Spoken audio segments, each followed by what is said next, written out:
Today's guest is Kush. Kush is a reggae musician from America. Originally born in Côte d'Ivoire, he moved to America as a child and has grown up facing many of the issues that are now being highlighted in our news and in the protests around the world. It's a difficult topic to discuss, the way that we as white people are very often unaware of the struggles that really go on. In so many ways, racism, although we're aware of it, is a theoretical concept for us. But black men like Kush have to live it every day. And I hope you'll listen with an open mind and an open heart as he shares some of his stories. This was a difficult interview for me. I wanted to be sensitive to Kush and try to focus on the music, but inevitably we began to talk about the protests and we began to talk about the issues that are being faced by black people and minority people all over the world, not just in America. I want us as people who want to be allies, who want to understand protests, to listen to people like Kush, not just because he is a friend of mine who is highly intelligent, who is highly articulate, and who is able to really explain some of the things that are going on in the minds of people who are actively participating in this in a daily struggle. We have a responsibility to listen to voices like Kush's, no matter how uncomfortable it makes us, no matter how difficult we find the topic. And it's always important to remember that being white, I can walk away. I can close my eyes, I can close my ears. But people in minority, people who are black, do not have that privilege.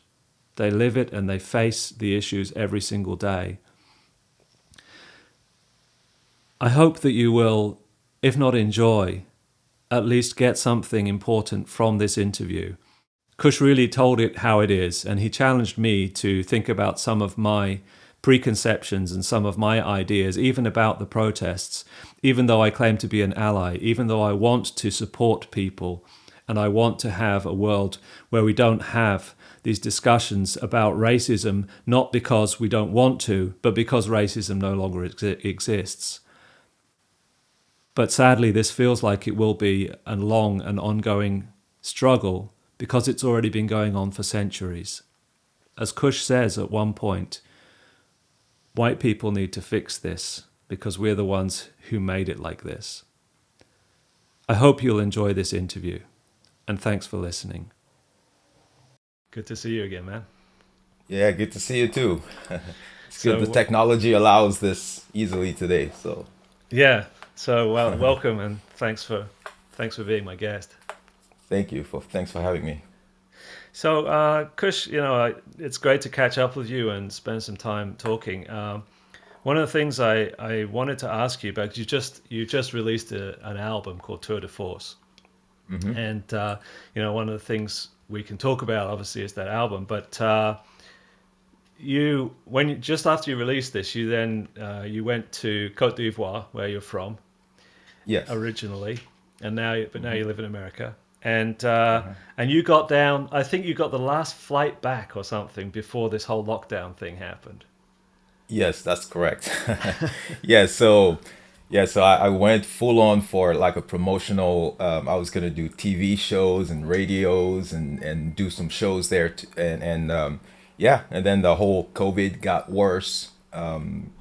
I knew already about it, and it was on the news, but it got much worse in the West. So I heard that the airport in Ivory Coast, after the U.S. announced that they would start, closing entry from certain European countries and all that, and then I heard that Ivory Coast was closing its airport the next day. So I had to just convert my ticket and get on the first flight back, and fortunately I was able to do that. Yeah. So I don't get stuck. But so you cut short the tour and everything to and the promotion, everything got cut short. Exactly. Yeah. Yeah. So we had paid for posters and all that, and yeah, we just had to put everything on pause, and hopefully I'll be able to go back soon. Yeah. And you were born there, right, in Côte d'Ivoire? Yes, that's correct. Yeah. Yeah, I And was I born in think, Abidjan, this capital city. cool. And you've got a pretty big following there, right? It's something. It's not like you were just trying to get your career going over there, but people were really excited about it, and they know you pretty well. That's correct. I started my career there, and I had about two hits on the radio and music videos playing on TV until I moved back to the US. And since I've been back in the US, I spent more time touring and playing in the US, and I've released albums here that were not released there. So everybody was pretty excited. It was like my return, my big return. So yeah, but I do have a following. Most people who are into reggae there know who I am. Yeah, awesome. And so you're a reggae musician, right? That's the roots of what you do. Yeah. How is it? How has that come about? Like, was it something you grew up with? Is that the kind of the music that was surrounding you? Yeah, absolutely. Well, of course, I grew up listening to all kinds of African music, Fela Kuti and Miriam Makeba, and then one day I went to the record store. Back then it was just vinyls, and then so I went to the record store with my mom. I wanted to buy an African hit. There was a song that was playing on the radio, and I wanted that single, and Uh-huh. I saw a picture of a Bob Marley album. It was Rastaman Vibration, and just his photo, and I related right away. And I told my mom, I want this. She said, "Well, you don't even know what it is." I said, "I want it." She said, "You don't know the music. What if you get home and it sucks?" I was like, I just want it. There was something. I mean, I felt like I was looking at me when I saw that album cover. And so I went home and I turned on the music and I heard Rasta Man, vibration, yeah, positive, and that's it. Never looked back. I became a That was it. huge reggae fan. My kind of background and is mostly in like rock and folk, British folk music, and I've interviewed a lot of folk musicians, including some for this channel. And to me, it seems like it's kind of reggae. To me, is also like a kind of a folk music. You know, it's very based in the stories and the culture and recounting like things that happened. And is that sort of how it feels to you, that it's also something like about the soul of you are as a people and a culture. Oh, absolutely. Reggae, the original reggae music is very organic. So it comes from like traditional drums, and it's like Africa has a tradition of storytelling. In Africa, we used to do it with a djembe drum and someone talking over it, like the griots, and so reggae is exactly the same thing. It started with the drums and chanting over it, and then they added the Hmm. guitar, the acoustic guitar. So a lot of early reggae artists like Bob Marley and Toots and the Maytals actually grew up listening to American folk music, Hmm. and all folk music in the world has that root where it tells a story, and definitely reggae is folk music. Reggae kind of became a very big phenomenon, and it was a huge thing in Britain. And like many forms of black music in Britain, it became kind of part of white culture. We had groups like UB40, and we had the whole ska thing going on. The groups like the Specials, Madness, using that kind of ska sound and so on. And it was almost like those were the sounds that made me go back and hear. I want to hear Bob Marley. I want to Hmm. hear some of the some of the other singers in that style, and but I still feel like that it was a shame that like the biggest hits were from British white groups who kind of took that music without really knowing probably what the real roots of it were and what it came from. And so I was going to ask you, is it like, do you think that's similar in America? Like now you live in America, how do Americans kind of react to that music, or how do they frame that? Yeah, I mean it's always the way it goes. Like the first reggae hit in America was by Paul Simon, Mother and Child Reunion, in I think in 1971, and then the first number one hit. Actually, I think Mother and Child Reunion was a number one hit, and then there was I Shot the Sheriff, Eric Clapton. So I mean it's normal that the people will listen to the artists that they used to listen to before, and then will discover new genre of music or a new artist.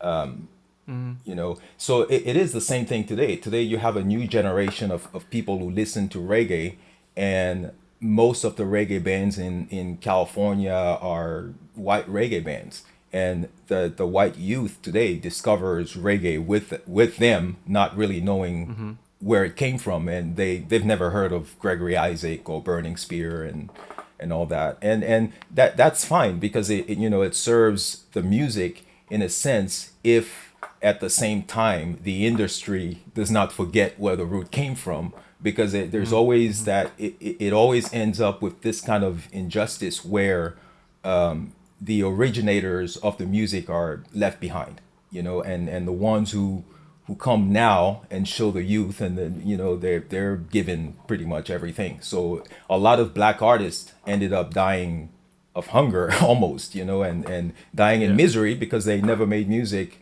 they never made money off of their music.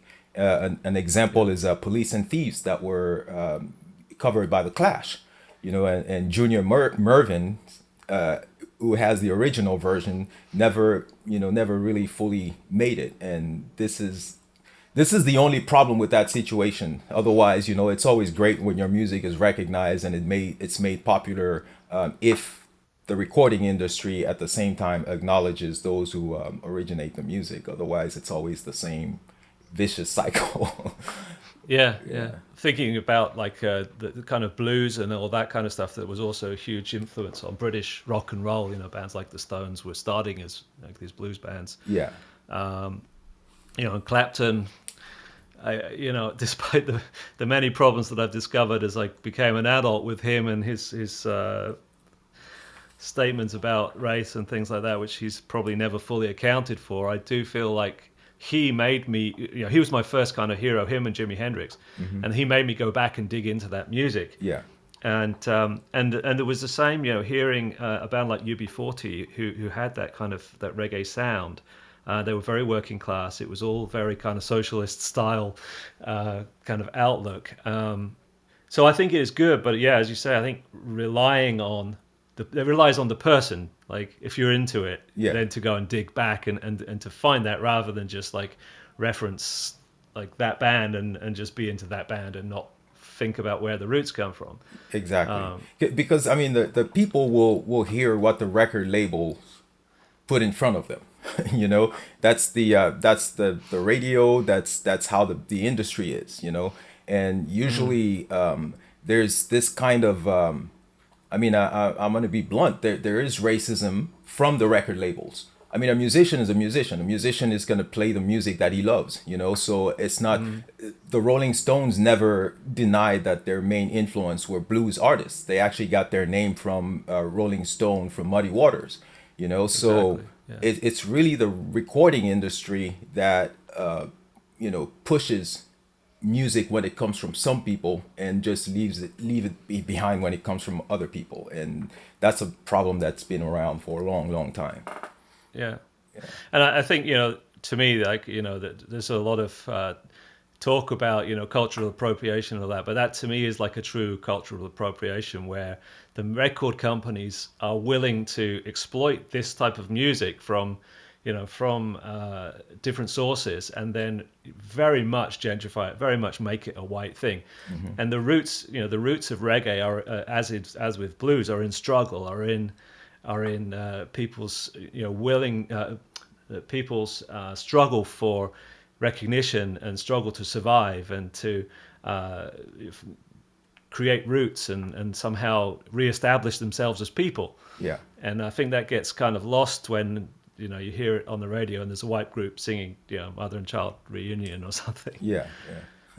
Yeah. That's exactly true. And it's all based on like it's all based on control. I mean, you want to control the masses. The industry and any business, any huge corporation, they want to control how people consume things and what they hear, and they want to turn it into what they want it to be, instead of just leaving it. It's like the early blues. They went from singing about their plight, singing about their struggle, to only be able to get signed if they sang about their baby. So they started to replace words with my baby is giving me a hard time, when in fact they wanted to say the white man is giving me a hard time in the South, and I'm dying here. Right. And so they had to replace the lyrics. And this is what we see with the media today.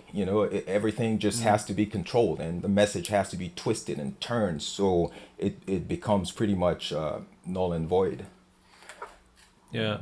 And we're seeing that now. I mean, we're just seeing that right now. You're living in America, and San Diego is a place that's still really close to my heart. Yeah. And I just look at what's happening in LA and all around, that the way that protest, legitimate protest, and because of the absolutely disgusting way that the police have been treating black people for years and years and years, For centuries. suddenly, yeah. I mean, exactly. Yeah. And the whole thing of now the narrative on the media is all, well, these people are looting, these people are doing, and it's like trying to twist the message away from like what really matters about how we need to address these systemic problems. Yeah. And I think music really does that. I mean, Bob Marley, he wasn't afraid to be political, stuff like Buffalo Soldier and all of that, And do you feel that's something that you're also kind of a part of with your music? Oh, absolutely. And I'm actually very proactive in keeping reggae in with its original purpose. Like I have a song called "Peace of Mind" on the new album. Maybe you'll play that before, and it goes, "Where can I find some peace of mind? Where can I find some peace of mind? I tried to take a walk down the street. They're watching me. I went on a hike from the hills to the beach. They're suspecting me. Everyone's mind is clouded with fear." See? So this is exactly what's happening now. And this is exactly what we go through. And yeah, so this is why I play music. I could sing in my bathroom. I could, have fun at home. But the reason why I make recordings is so that my experience can be shared. Yeah. Was it a culture shock coming from Côte d'Ivoire to America, and and probably experiencing the racism in a different way, or in a situation where you're suddenly seen differently? Yeah, it was, because I mean, obviously there was no racism where I'm from, because I was born in Africa, so the only whites that we had were the French citizens. I went to school with French kids, so there wasn't. I didn't experience much of that there. It was a culture shock. Sorry, I was getting a call, but yeah, it was a culture shock. And at first, you don't really identify it as such, as racism, and then because I think the true racism is subtle. Sometimes when we talk about racism, we're talking about acts. We're talking about someone saying the N-word, but the true racism that causes the real damage is the subtle, the racism inside. And sooner or later you start identifying it, when you deal with people You'll go. One time I went to look for a job when I was a student. I went to this fast food restaurant that had a for hire sign, and then I talked to the manager, and when I left with a pen, with his pen that I used to fill out the application, and I came back to give him the pen back, and I looked in the paper bin, and the application was there, and that was in Arizona. So you see things like that your whole life, or you go for an interview and you dress well, and they ask you if you're here for a delivery, things like that from people who would swear that they're not racist, but that's the new racism. I think you bought a book called Racism by Another Name, and that's slavery by another name. Yeah, and you'll see a lot of that there. It's very subtle. So yeah, it was a shock, but it didn't take me long to realize what was going on in that. I needed to. I couldn't find myself in certain places at a certain time, or there was a risk. I knew that we know as black men that if we have a gathering of four, sooner or later someone will call the police and they're going to start circling around. And we see this all the time. This is our daily lives. So it was strange. And at first there was a time in my 20s when I was really angry, and I tried to channel that anger. I started to read books, and I started to see where all of this was coming from, the American experience. And then I just rechannel my energy, usually, writing songs, and you need an outlet to live in this society. Yeah. Yeah, I think there's a lot of things in the culture, and it's it's incumbent on me and us as white people, I think, to actually examine the attitudes, because you say it's not like someone walking up to you and treating you badly because you're a black man. That's so much the daily thing, but as you say, it's just like the kind of the subtle things, the way that systems are just set up to to favor white people. But I also find that the US is a really interesting culture in itself, because there is this kind of divide on partisan lines, not just about black and white, but there's kind of like this Democrat Republican whole thing. And going along with that, there's like these hot button issues of like guns and so on. And you actually wrote a song on your album called Guns, Guns, Guns. Yeah. Right? Was that like a reaction to the kind of, I mean, I'll let you explain it because I don't want to go put my slant on the song, but Yeah. So yeah, I wrote that song after the Sandy Hook elementary shooting, where you had like 5-year-olds getting gunned down, and then you hear all these weird ideologies, like these weird solutions that people have, that the only thing that stops a bad man is a good man with a gun, and things like that. So I wrote the song where I say good men have a gun, bad men have a gun. Now who will survive? Because the logic is, the one who uses guns really well will probably survive. You have gangs, and they use a gun better than the police. So if you accept that everybody should have a gun, then sooner or later there's going to be a war, and don't think you'll win. Whoever uses this gun and has training might win over you. So it's kind of like a warning, because in America people use a tool. It's like you can have a hammer, but you don't go putting nails on everything you see. And this is kind of what's happening in America. For every little argument, when you have a gun, you think of your gun.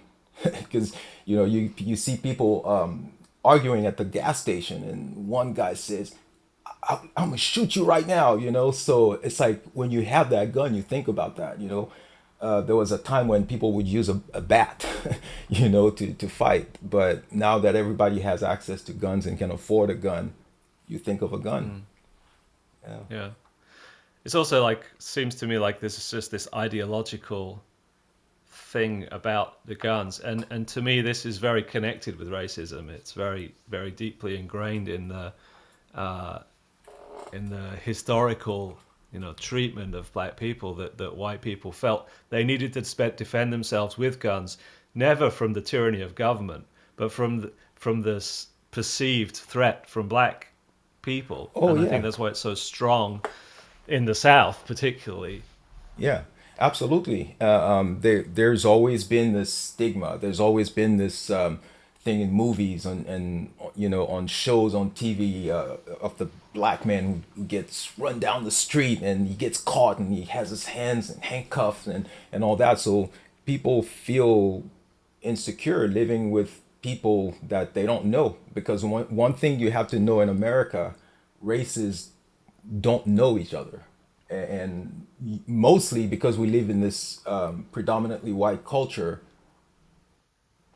other races have to know about white culture, but whites don't know blacks. Every time I talk to a white person in America, within 10 minutes you know that they don't really know they don't know black people, or you're the only black person they've ever met, even in 2020.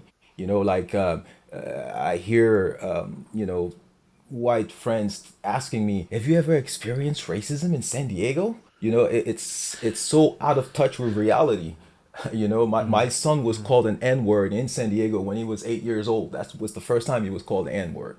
And we get called that if we make a mistake driving on the freeway, and they get to you, and that's the ultimate, thing that they think is going to hurt you. So yeah, there's kind of like it looks like a melting pot, but America is one of the most segregated place you'll ever find. Every city has its black neighborhoods and its white neighborhoods, and then usually the black neighborhoods are on the east side, and so it's all it's just not true what you see on TV with the police with his black partner who's gonna get killed, and the white police is gonna avenge him, and because he loves him so much. That's not what America is. America is white live among themselves, unless there was some accidental situation that made them have a black friend, or we work together, and even at work you can see that people are separated, or in schools people are separated, because there's Yeah, that strong culture. yeah.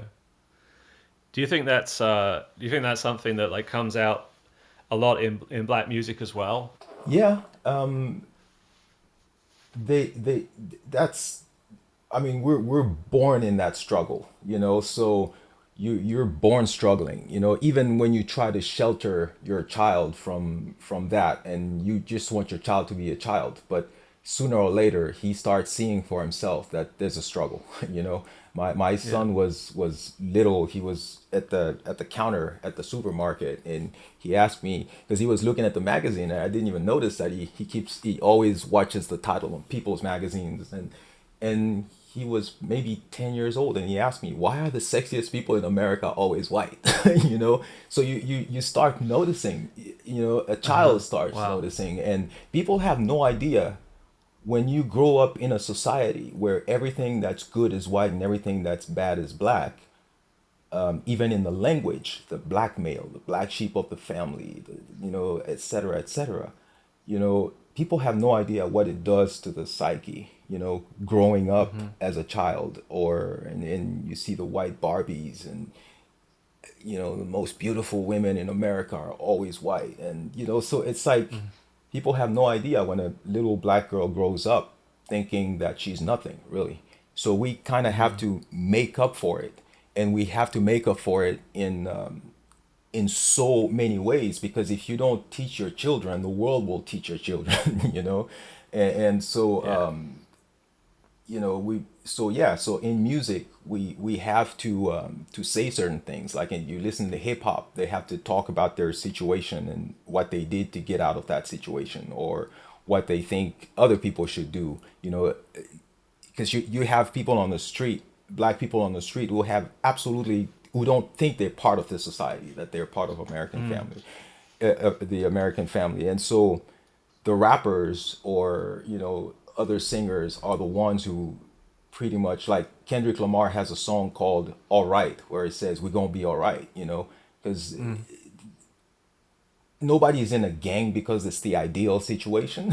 you know so So yeah, he has to tell them things are going to be all right, and you don't have to do like your friends. This is what I did, and this is what black culture is about, and I think should be about. Your son's experience with the magazine is something that just made me think about what you said earlier. It's like you walked to a record store and you saw Bob Marley on the cover, and you identified with that's something I want to be. Yeah, yeah, And and you saw like, and so those images, like when you were a child and you wanted that record, those images are so important to us. We see someone and think, okay, that's what I want to be, you know. exactly. We need to have the alternative because it's Yeah. not so much about color.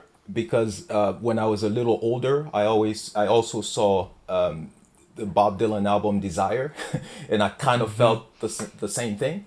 So Yeah. that's it. It's like there has to be a balance in the world, and there isn't, and that's the problem. And anything that's off balance is going to end up tipping and falling. You know. Yeah. Do you find it's harder to get gigs and things like with just because of the racism in in venues, or is it something how different with music when you're performing, or If you had asked me that a few years ago, I probably would have said no. But then again, recently there there are a lot of white reggae bands. There's what's called Cali Roots. It's a hmm lot of white reggae bands, and yeah, they're given all the festivals and all the shows, and you'll see a white Cali Root band, and then Steel Pulse opening for them, or so yeah, so you do see that, but you know, I think as the black people now is at a point where, and this is what you see in the protests and all that. We, I don't know if the internet was a tool that really helped realizing that, but I think more and more black people are trying to be self-sufficient. hmm I think they've reached a point where they don't count on the outside environment to do for them or to accept them or to give them opportunities. More and more, what you see, and frankly, it's unfortunate that people has to become like this, but this is what white oppression has done to us in a sense that we were pushed in a corner. So if you push someone in a corner and he cannot get out of that corner, he's going to make a life for himself in that corner. And so you start to see webuyBlack.com. There's so many on Instagram. People are sharing addresses of black businesses and all that. And America doesn't realize the damage that is being done underneath, where you have a race that will unite and solidify, and they won't know about that race because already mm, black people talk a certain way among themselves. And when they talk in the white world, they don't talk the same way. hmm So more and more the gap is widening, and the groups of people won't know each other. So yeah, so I mean, as a musician, I don't think it's going to be different for me. I don't expect, I know that if there are white reggae bands, the white reggae bands will get all the gigs, that it's been the history of America. If it was done to Little Richard or Chuck Berry, who am yeah, I that it won't be done to me? It's the same story mm, over and over again. And it's not going to be any different. mm. One thing I think, like with the protests, one thing that has been good, at least from my perspective, is that I've been able to discover a lot more black artists because suddenly people are saying, hang on, there are a lot of black artists out there. Why don't we promote their voices? Why don't we, share them? And Bandcamp has been great for that. Like there's been a lot of promotion of uh, different voices that we would normally not hear. And it just it just makes me sad, and I have to own some of this myself. It just makes me sad that as white people, it's a choice whether to pay attention or not, right? It's a choice whether we decide to listen and promote Black voices, or we try to understand, the needs and the struggles and the oppression and the systemic racism. And then at the end of the day, we can turn it off, but you can't, right? Black people can't turn that off.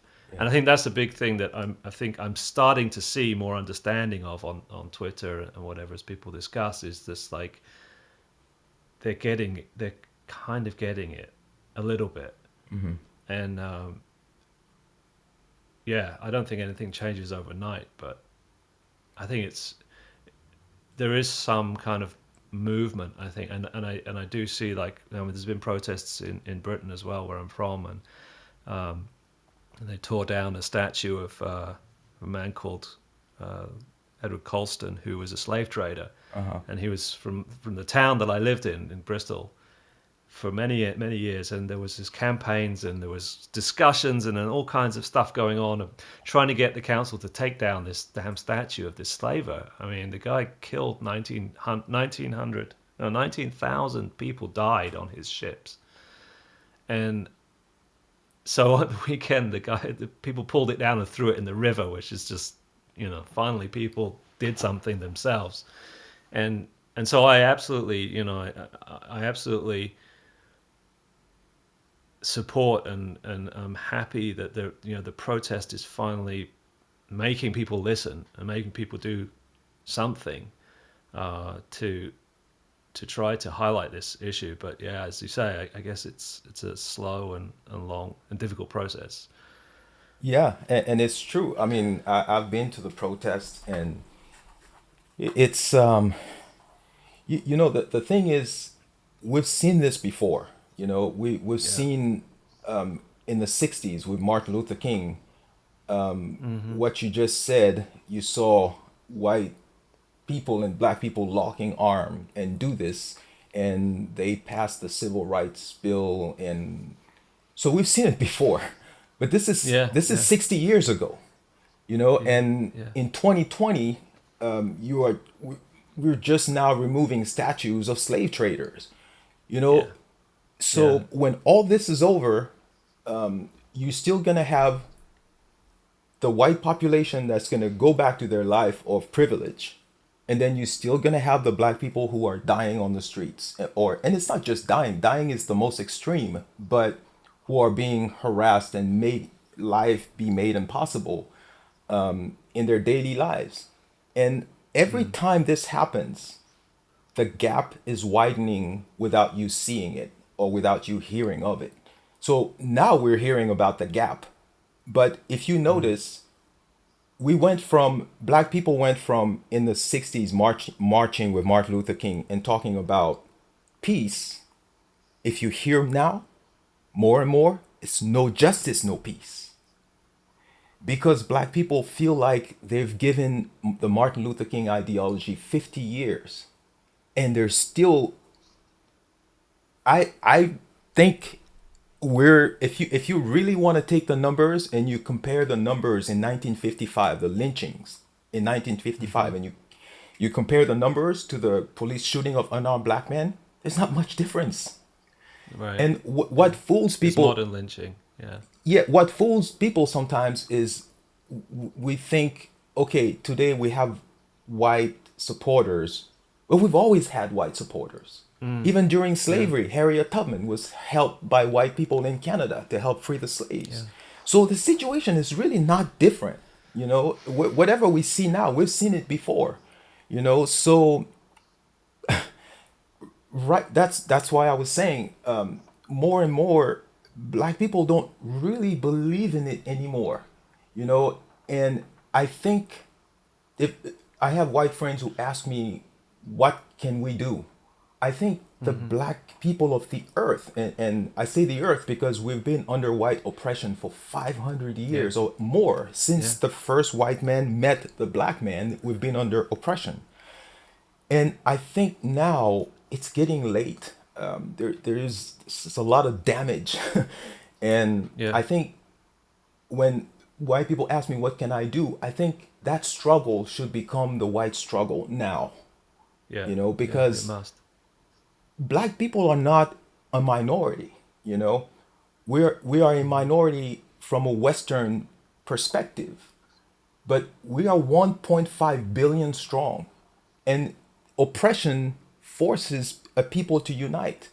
And you don't Mm. want 1.5 billion people, I'm going to be blunt, hating you, because I see the anger online and Yeah. everywhere.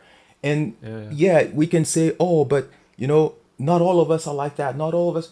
But at the end of the day, what the black race sees is oppression of the white race, of the black race by the white race. When Mm. you have two countries at war, not every citizen is on the battlefield. you Yeah. know, Yeah. Yeah. Yeah. so Yeah. the white race, I think, they has to see it like that. It, Mm. it's it's getting worse and worse, and now that struggle, we are tired of struggling. We've Yeah. been doing this. If you see why the Black Lives Matter movement is so organized and how big it gets, it's because we have experience in the struggle. We know how to do that. We know Mm. how to march, and we know how to. This is what we do, especially in America, you know.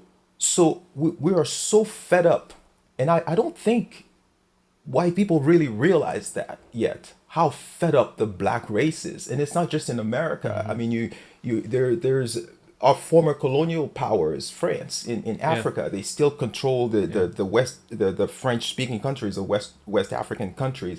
We still have the franc. They still control the currency. Mm. And now with the exchange of ideas over the internet, we see through things, and so now the struggle has to be the white people's struggle.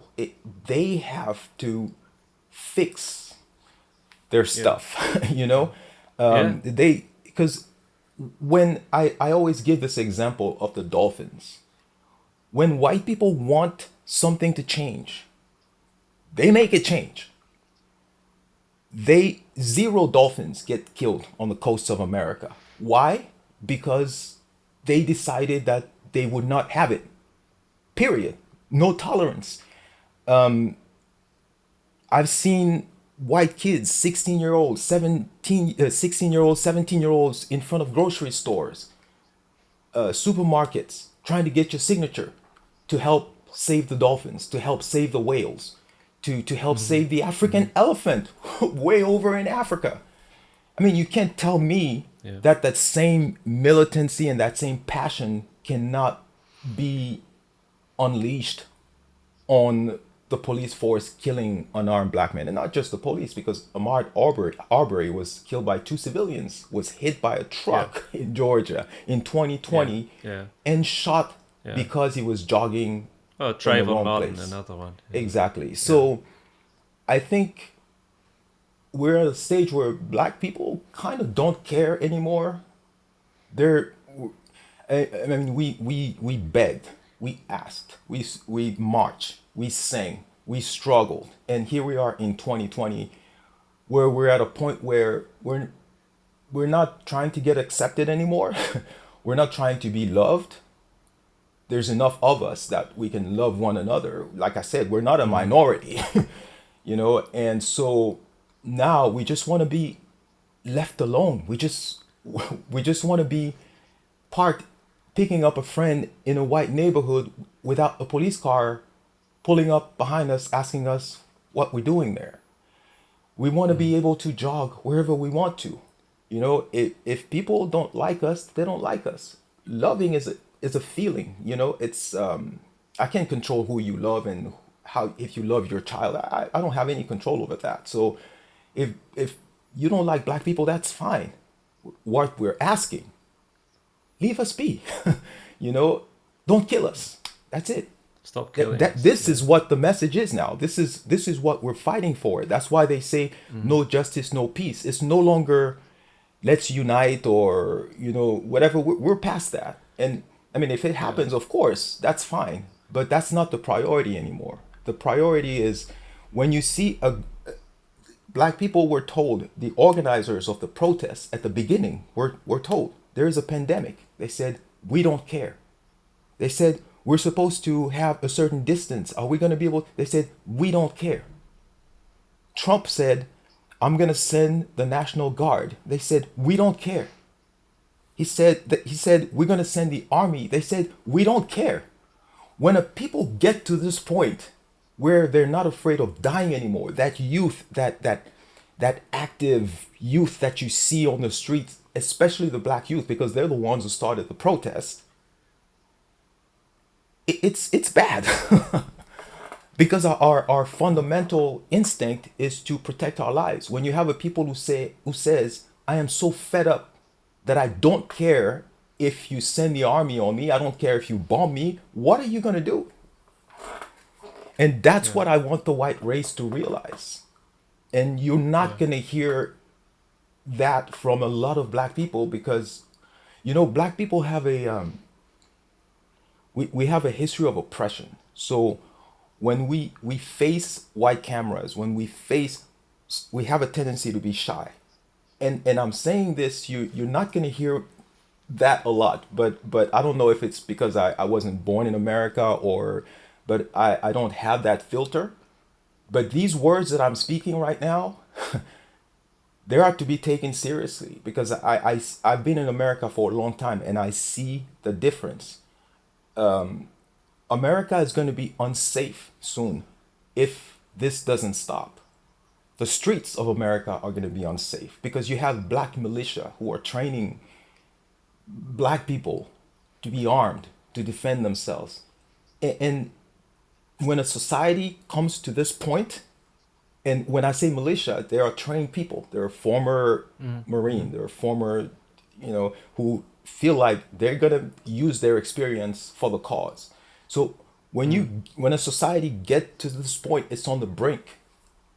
So now, and I live in a place where that is thousands of miles away from Minneapolis, but 2 banks were burned. So what people are saying is, if you feel safe in your fancy neighborhood, in your ivory towers, we're going to take that war to you. And yes, not everyone who burns is part of the protest and all that. But like I usually say, it is still a consequence. So we are all going to face the consequences of white oppression. And now white people have to put their house in order, because we cannot fix it, because if it's not our house, we can't fix it. If you have a problem inside your house, you don't ask your neighbor to come in and fix it. You're going to take care of that problem. And this is where we're at now. And this is like an advice, because I see what's going on and I see how much worse it gets every year after year. Even the killing of unarmed black men get more gruesome every time. That 9-minute death of George Floyd was, even a chicken, you kill a chicken quickly so he doesn't suffer. So when a race sees this, and a lot of people thought we were past that because of the lynching, we're hanging people. But now, the other day at a protest, a little black girl, she saw a cop and she asked him, "Are you going to shoot us?" It almost brought him to his knees. But you have a new generation of young black kids, and this is what they're learning already. This is what they see. And everybody is not philosophical about things. So you're going to find a group of people who are not necessarily going to process things the way you want them to process it. And it's going to be bad. Sorry for my passion, but it's these things need to be said, honestly. And you're giving me a platform. I think that's it, and I think it's it's important. It's important to hear why the rage. It's important to understand. As a white man, I recognize an incredible privilege that I have, and I think, I have work to do. I have time. I have to spend time working on myself and understanding and helping, and what can I do. And you're right. It's incredible to me that there were people like Colin Kaepernick who, he's protested by taking a knee, and then he got criticized by the president of the damn United States of America for simply taking a knee in peace. And nothing changed, except he could never get drafted again. Yeah. And then people wonder why people take to the streets when someone like a policeman takes a knee on the neck of a black man for 9 minutes.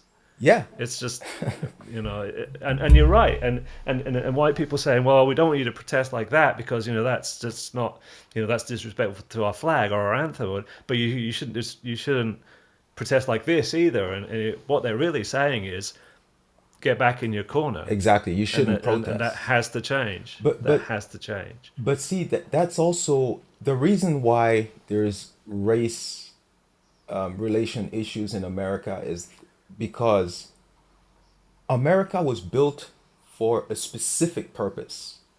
And when America realizes that it's going further and further from that purpose, it won't accept it because America was built to be the new heaven for white people. Black people were not brought here. They were supposed to be an inferior race that was going to come and be and work to build a country, be cheap labor. I won't say cheap because it was free labor. Free labor. That was it. That was the goal of America. It was supposed the Europeans left Europe to make this place a heaven. They saw it was a rich land, and they got rid of the most of the natives, and the blacks were going to work for them because they were an inferior race. And so with time, they're realizing that the blacks are not an inferior race, that our intelligence is equal, and they're starting to see black doctors, and heck, they even saw a black president.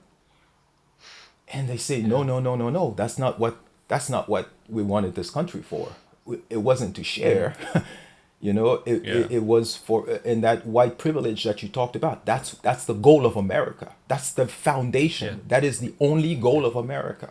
So anything that will come to interfere with that goal, there's going to be a problem.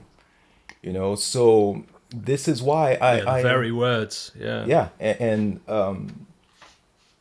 Yeah. that Make America great again. That whole thing is like, what do they really mean? Is they want to bring it back so that the white man has more control and yeah, and when you saw hecklers in his at his protest, he said, kick them out. You remember how we used to do back in the days? They need to leave on stretchers and stuff, and that's it. For once, America has a president who tells it like it is. He is a white supremacist, and he tells you to your face whether you like it or not.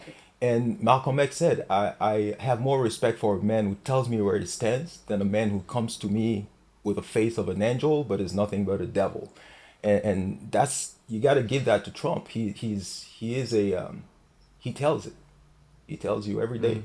So it's this is what America has to come to term with. If I mean, especially white America, because like I said, we can only do what we do, but the black race is fed up. Yeah, and it's even reflected in, you said earlier, no, your white friends ask you, what can we do? That in itself is, something that I had to think about a lot and try to, and now I try to explain this to other white people, is black people don't owe you the explanation of understanding their struggle. Yeah. You owe it to yourself, and you owe it to them, if you truly count them as a friend, to understand why they feel like they do, to understand what they're going through, to understand what's going on with them. And don't ask a black person to explain white supremacy to you. I mean, that's just, Yeah. it's crazy. And so I so much appreciate you sharing those thoughts. In the end, we didn't talk a huge amount about music, but I think this was this was really important because again, this, I have no doubt that most of the people who watch my interviews are white people, and that's good because they need to hear this. They need to hear what you have to say. Yeah. And they need to understand, that it's not about it's not about a few bad words, but it's a systemic problem that needs to change, and white people need to change it. Yeah, and another thing that kind of frustrates black people is when people tell them, "Oh, we need to be in peace. We need to love. We need you preaching to the choir, you You're telling the oppressed race about peace and Yeah. about love. You know, Yeah. Which is what they want. They want people to be peaceful. They want to leave them. They want to have peace. but They want to have people love them. yeah, but you know, It's anyway, when I say preaching to the choir, we are a peaceful group of people.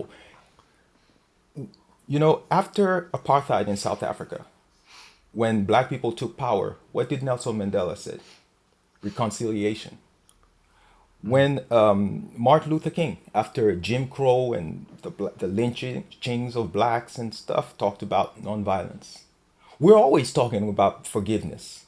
In Zimbabwe, white people were afraid that when black people take their land, that there would be retaliation. There was never, at least no violent retaliation. When Italy attacked Ethiopia trying to colonize it in 1936, and the emperor went in exile for 5 years, and he came back and he said, "Do not touch a finger of any Italian citizen left in the country."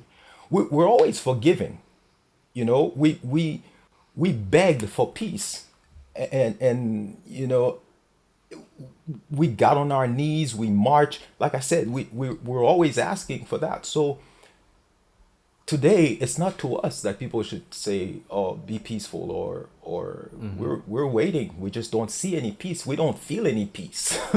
You know, Yeah. we're feeling like there's a war on us. People tell us, "Oh, is that where it's at?" Yeah, we do feel like there's a Yeah. war Yeah. because it's not. Those are not exceptions. The I could spend all day to tell you my experience as a black man and tell you little anecdotes and stuff like that. And we all can. If a black person tells you that they cannot, they're lying. So it's not an exception. Those are not isolated incidents. Of course, George Floyd's death was extreme, but racism itself is a it's a common thing. Yeah. Yeah. And it's a constant. And you know, I'm really. I don't think I really want to go back too much to the music. I think we're just, you know, I want to leave that message with the people who watch this. But I will play one of your songs, and you know, we talked about it earlier, and I do encourage people to check out your records, because you know they are as intelligently written and intelligently lyrics in the way that you've presented them as anything I've heard. And I really appreciate you being my guest and spending time talking to me, Kush. It was great being your guest, and you know, it's okay if we didn't talk too much about music, because what we talked about is exactly why I play music. It's exactly why I Yeah, write songs, you know, and the music will give me a platform to say certain things, you know, and be constructive. yeah, That's the whole goal. awesome. Thank you. And you know, I think the message should be loud and clear to everybody that you know, Black Lives Matter, and Yes. there is no justice. If there's if Black lives don't matter, there's just no justice. There's no peace. We just have to And be organized and do things in the right order. We talk about peace and peace, but it's very easy once we get the justice and the equal rights, the peace will follow. yeah, yeah, Very yeah, evidently and simply. It's, yeah, you know, they say common sense, but sense has never been common. Otherwise, you know, it's pretty easy. It's pretty self-explanatory. all right, Kush. Thank you so much, and you know, stay safe and be well. And I'll talk Thank to you you. soon. The struggle goes on. Thanks, man. All right. Yeah, thanks.